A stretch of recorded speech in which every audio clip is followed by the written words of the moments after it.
مجھے اصل میں آج اس ٹاپک پر گفتگو کرنے کے لیے یہ چیز نہیں ابھاری کہ ایک دنیا کی سب سے بدترین مخلوق، گٹر کے نالی میں چلنے والے کیڑے سے زیادہ بدتر، جو قرآن کہتا ہے اولئک ہم شر البریہ، مشرک ہے۔ مخلوقات میں سب سے بدترین مخلوق مشرک ہے۔ یہ مشرکہ زبان کھولی ہے۔ اللہ کے رسول صلی اللہ علیہ وسلم کی شان میں اس واسطے میں گفتگو نہیں کر رہا ہوں، گفتگو اس واسطے کر رہا ہوں کہ اس نے جب زبان کھولی اور اعتراض کیا کہ 6 سالہ لڑکی کے ساتھ، 6 سالہ بچی کے ساتھ تمہارے محمد نے صلی اللہ علیہ وسلم نے نکاح کیا، تو جنس پرستی یا یوں سمجھیے کہ جنسی لگاؤ زیادہ تھا، اس بات سے بہت سے مسلمانوں کو خود شک مبتلا ہوتا ہے، شک میں پڑتے ہیں، سمجھتے ہیں ہاں جی کیوں کیا؟ ہمارے ایمان کو بچانے کے لیے اصل میں گفتگو کر رہا ہوں، جواب دینے کی کوئی نیت نہیں ہے، کیونکہ میرے رسول کی شان میں کبھی کوئی کمی واقع ہوتی ہی نہیں ہے، خواہ پوری دنیا خلاف میں ہو جائے۔ رب نے پہلے ہی اعلان کر دیا تھا کہ انا کفیناک المستہزئین، یہ استہزاء کرنے والے، یہ دراصل کیا ہے؟ ہنسی مذاق ٹھٹا اڑانے والوں کی طرف سے اے اللہ کے رسول ہم کافی ہیں۔ جس کے لیے رب کافی ہے، ہم کیا مدافعات کر سکتے ہیں؟ لیکن منہ توڑ جواب دینے کے اعتبار سے میں پوائنٹ ٹو پوائنٹ آپ کو بتاتا ہوں، خواہ مسلمان ہوں جن کے دلوں میں شک آیا ان کے لیے بھی، وہ غیر مسلم درندے ہوں جنہوں نے کیا ہے باضابطہ طور پر سازش کر کے انہوں نے اللہ کے رسول کے گستاخ بنے ہیں، اس معاملے میں ان کو بھی جواب دے دیا جائے۔ اس سے پوچھو ایک روایت تاریخی لے آؤ کہ کسی بھی بیوی نے کوئی شکایت کی ہو، پہلی بات۔ دوسری بات، اب اعتراض کرنے والا کر سکتا ہے کہ بھائی 6 سال کی عمر کی شادی کرنی کیا تھی؟ اچھا میں بھی ایک سوال پوچھتا ہوں، لڑکی دینے والا باپ کو اعتراض نہیں ہے تو تجھے کیوں اعتراض ہے؟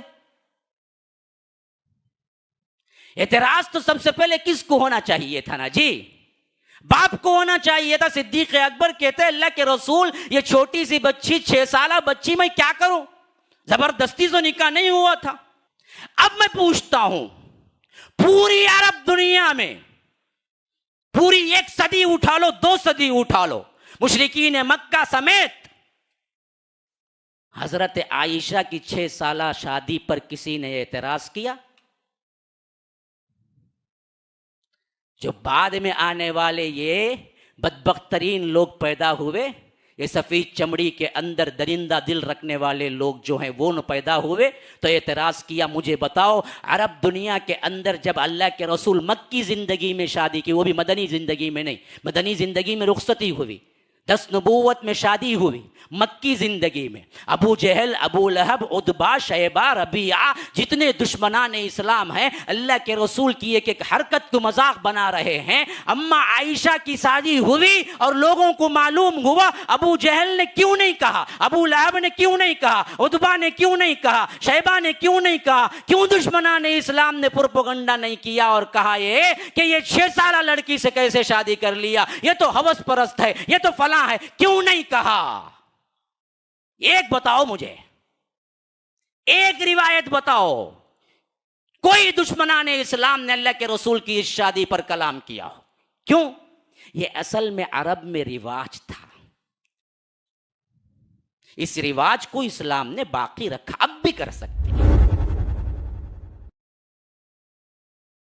یہ بات اصل میں ایسے نہیں ہوئی کہ اللہ کے رسول صلی اللہ علیہ وسلم کو جنسی ضرورت تھی، یہ بات وحی الہی پر ہوئی، یاد رکھو۔ وجہ کیا تھی؟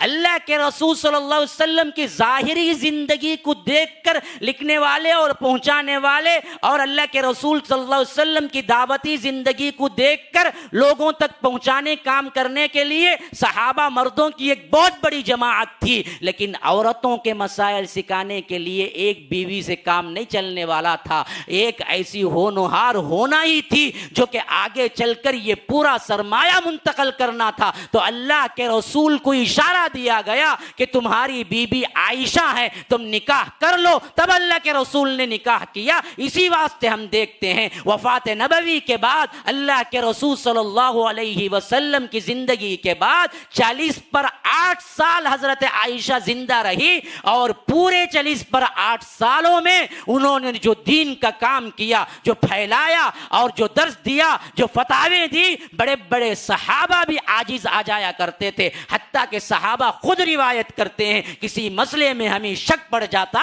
تو ہم محتاج ہوتے حضرت عائشہ کے، اور حضرت عائشہ کے پاس مسئلہ لے جاتے، حضرت عائشہ مسائل ہمارے لیے بیان کرتی، واضح کرتی، تب معلوم ہوتا خاص طور پر عورتوں کے مخصوص مسائل، یہ پورے کے پورے پورا سرمایہ حدیث کا حضرت عائشہ ہی کی طرف سے آیا۔ تقریباً حضرت ابو ہریرہ کے بعد سب سے زیادہ روایت کرنے والے کوئی ہیں تو وہ حضرت عائشہ ہیں، 2000 تقریباً 210 روایتیں حضرت عائشہ سے آئی ہیں۔